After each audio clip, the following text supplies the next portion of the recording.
before suiting up as your favorite Marvel Avenger, surviving in the Tomb Raider reboot, or journeying through Nosgoth as a vampire-turned-wraith Raziel, developer Crystal Dynamics takes you out to the ballgame with 3D baseball. Released November 30th, 1996 for the Sega Saturn, it was also available on Sony PlayStation a few weeks earlier. The game only features the MLB-PA license.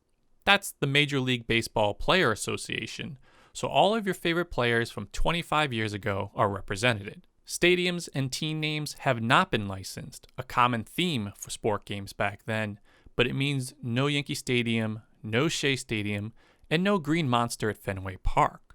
Only 4 generic stadiums are included: Burton Park, Willis Field, the Stadium, and Crystal Yards.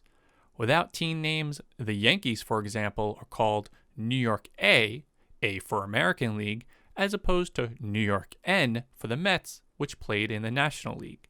Being a 25-year-old title, the Los Angeles Angels are known as California in the game, as the development occurred prior to their official name change to Anaheim. Growing up playing baseball games during the 8-bit and 16-bit era, licensing complications did not matter as long as the game represented the sport in a fun and enjoyable fashion. This is where 3D Baseball, a 32-bit game, excels. The batting system is very arcade-like, featuring a classic and simplistic approach without zone targeting.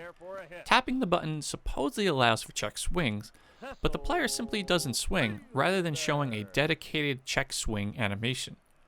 The D-pad moves the batter slightly in the batting box, and swinging or bunting while holding the left or right shift button, the shoulder buttons, allows you to dictate whether you aim for left or right field respectfully.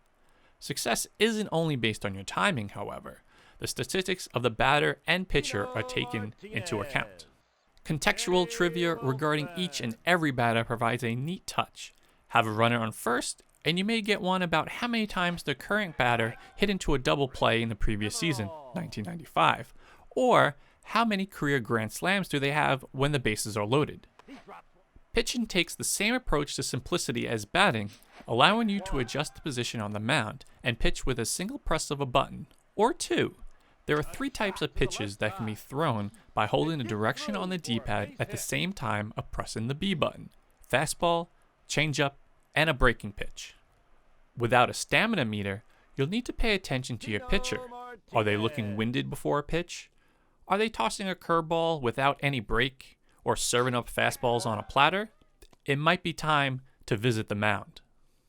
There's 5 distinct camera perspectives for you to choose from when you are pitching or batting.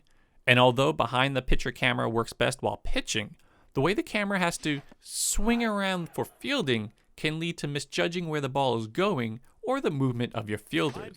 I found the standard strike zone camera to work best since the camera doesn't need to spin 180 degrees when fielding.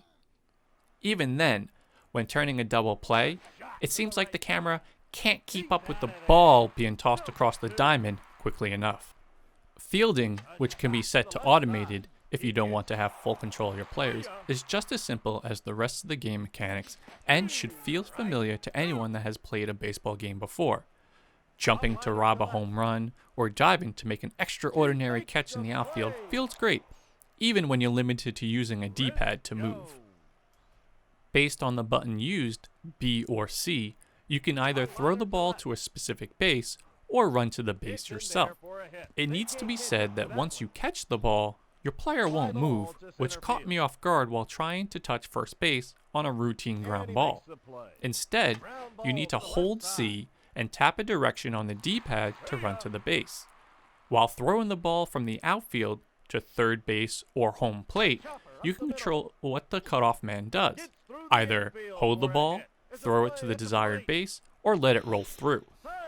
At a time when many of the early 3D games looked rough or choppy, 3D baseball looked smooth while hitting, pitching, and moving around the field due to the animation process called real motion control. CNN sportscaster Van Earl Wright serves as the commentator and does a great job calling the action. Hit well to left field. Way back, way back! Goodbye, Mr. Baseball. He got a hold of that one. He's on the move.